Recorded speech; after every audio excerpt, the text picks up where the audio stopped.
Hi friends, welcome back to Abhi Tutorials. In this lesson, we are going to look into the Python operators. In Python, there are 7 distinguishable types of operators as listed here. Let's now see each one of them in detail. The first type of operators we are going to see are the arithmetic operators.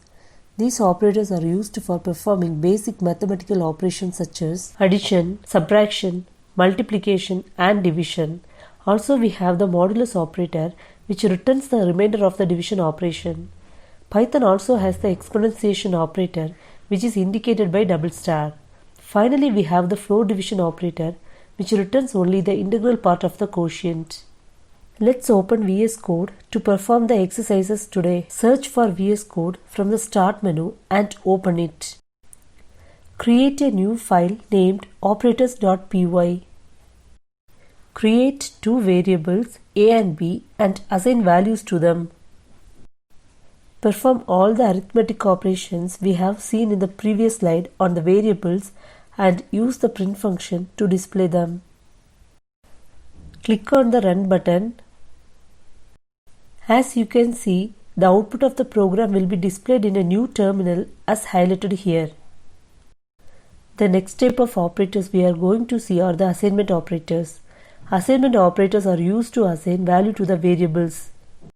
We already have seen one assignment operator in our previous examples, which is the equal to operator. Consider 2 variables a and b. We have assigned the values 5 and 3 to them respectively using the equal to assignment operator. We also do have other assignment operators such as plus equal to, minus equal to, star equal to, etc. as highlighted in the image. The expanded formula for how it works is as highlighted here. For example, a plus equal to b expands to a equal to a plus b. That is, the operation is performed first, then its value is assigned to the variable to the left. Bitwise operators are used to perform bitwise operations on binary numbers. When you use a bitwise operator, Python considers the value you provide as binary and performs operation on the same. Let's now see some examples on how the bitwise operators work.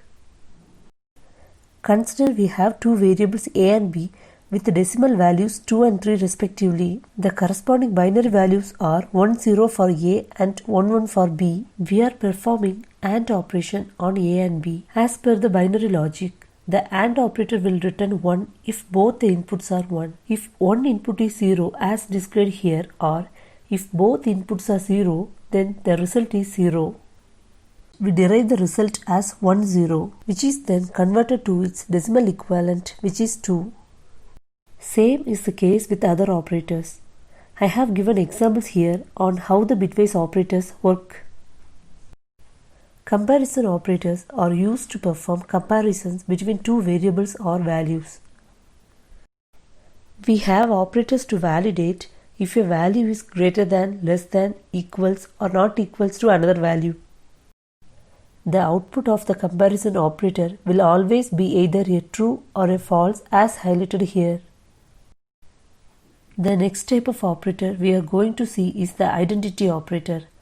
Identity operators are used to compare if 2 variables point to the same object or not. Consider 2 lists L1 and L2 with the same value as given here. If we try to use the normal comparison operator double equal to compare the values, we will get the result as true, since the value of both the variables are same and the double equal will compare only the value.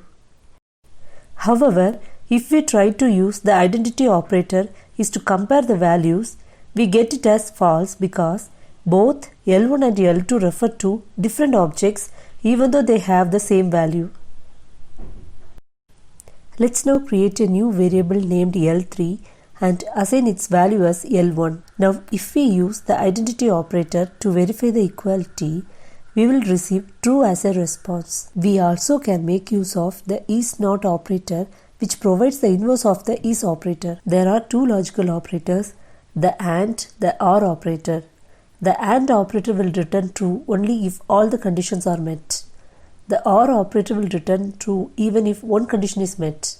We also have the NOT function which is used to get the inverse results of what we get using the regular comparison. The membership operator is identified using the keyword in.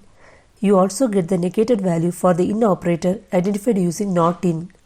The membership operator is used to check if an item is available in a list or not. For example, consider a variable a which holds the 5 and b holds the value 3. Consider having a list C having the values 1, 5, 10 and 15. Now, if you need to check if the values of a or b are available within the list C, you can make use of the membership operator is as highlighted here. As you can see, the value of a is available in the list C. So the operation a in C will return you true. Similarly, b in C will give you false, since the value of b is unavailable in the list C. That ends our lesson on the operators. Thanks for watching our video. Stay tuned and please like, subscribe to our channel. Thank you.